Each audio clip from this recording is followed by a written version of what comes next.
Приветствую вас, друзья! Хочу с вами сегодня поделиться одним своим размышлением, да. Можете сказать, что вы об этом думаете, написать в комментариях.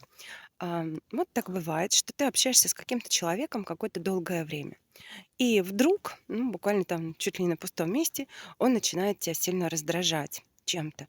И это оказывается взаимно. Вот. То есть вы вдруг начинаете друг друга сильно раздражать. Что произошло?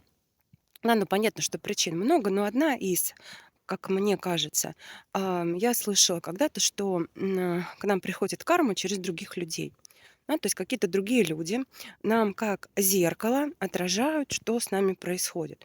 Ну и, допустим, у нас круг общения небольшой, он там не расширяется, у нас нет новых знакомых каких-то.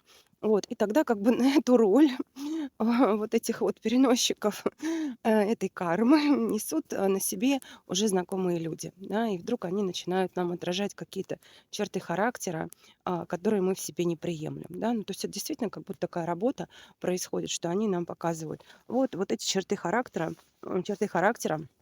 тебе пора в себе как бы увидеть, возможно, что-то с ними, что-то с ними сделать такое. Да? Мне кажется, это вот так. Что вы думаете?